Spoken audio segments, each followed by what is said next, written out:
السلام عليكم ورحمة الله وبركاته. خيار وإن سلام يا مال بدون تعليق سكجوكتان وأضيجي محي براينها أو ربا إن وكهل برنامج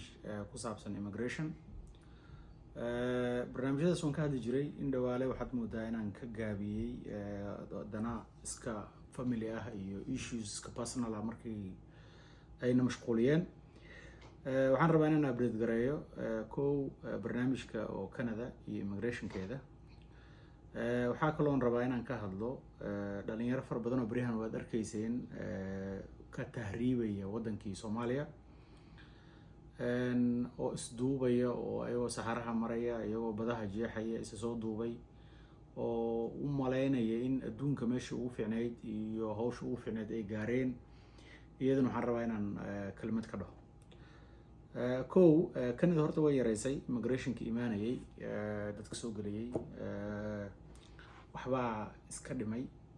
maadaama sanadihii ka horeeyay ay immigration fara badan soo galeen marka waxaan rabaa in aan dhaho for example Canada waxaa backlog ku jira dad ka badan 2 milyan oo qof 2 million people ayaa line-ka ku jira pipeline-ka in ay Canada imaadaan marka waxaa dhacaysa in ay slow down uu ku yimaado qaabka ay wax u socdaan ama loo process gareynayo for example 29 months ay qaadan jirtay in 10 months ay qaadan jirtaan ka wada in dadka isqabal isu keeno haddana waxay qaadanaysaa 29 months waa 3 sano ku dhawaad bariga horena sanad baa lagu sameyn jiray in maxaa la dhahaa dadka la isu keeno isqaba waalidiinta bariga hore 2 sano ugu yaraan waa loo keeni jiray qofka waalidkiisa codsada haddana waxaad moodaa ilaa 3 sano ay ka badan inay noqon doonto qofkii waalidkiisa dalbada marka generally waxaa ku imaaday slow down qaabka Canada wax u process garayso marka maxaa talaa marka dad fara badan oo waxaa jira pipeline-ka kusoo jira oo og inay Canada ay imaan doonaan ama usoo socdaanba ka faa'iideyso waqtigaaga daahid baa dhici doonta marka wax baro luqadda iska dhis farsamo baro wadankan hadda wuxuu aad u raadinayaa dadka farsamada yaqaana ama plumbing ha noqoto sida tubooyinka loo xiro iyo loo hagaajiyo iyo musqulaha iyo biyaha iyo all of these plumbing ama electrician ha noqoto ama language ka si fiican u barato oo wax kale ka shaqeysato ha noqoto ama something to do with caafimaad ha noqoto qofka inuu waqtigiisa ka faa'iideysto oo uu wax barto intuu wax sugayo ayay ku fiican tahay wax qabadka taa marka talabaad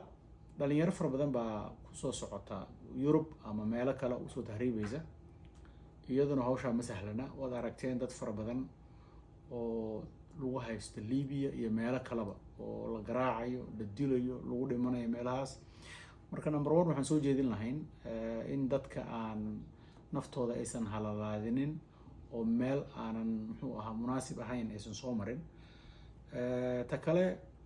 dawladda Soomaaliya iyo maamulada ka jira Soomaaliya oo dhanba waxaan qabnaa in ay ka gaabiyeen dhalinyarada waxay dareemeen in wadankoodii uusan hope lahayn ama rajo lahayn taas keenaysa marka qofkii inuu naftiisa halalaadiyo dhibaatooyin dhex maro bad jeexo Yurubna waad ogtihiin oo waxaba yaraatee fara badan oo ka jira ma jiro waxa lagu hayaa huuha iyo waxaan macno lahayn marka waxaan dhihi lahaa dhalinyarada ha isla goynina wadankiina iska nasiibsada kuna dadaala sidii wadankii wax looga noqon lahaa maamulada iyo dawladda Soomaaliyeed waxaan dhihi lahaa saan wax laga bedelo because ummadii oo dhan macquulka ahayd iyo wixii wax garanayo dhan baa ka soo tagay wadankii marka waxa ku dhacay wadankii marka in dad macnaha wax ka qabta ama wax u qabta la waayo dhalinyarada waa xoogii iyo maskaxdii wadanka haddii ay ka soo wada tagaan marka yaa wadanka ku haray oo joogay wax ka qabanaya marka waxaan dhihi lahaa maamulada iyo dawladda ka jira Soomaaliya they are all failures ama ha noqoto Somaliland ama ha noqoto Puntland ama ha noqoto Jubaland ama ha noqoto dawladda dhexe ee federaalka intoodaba they are failures oo ku celinayna way ku guul dareysteen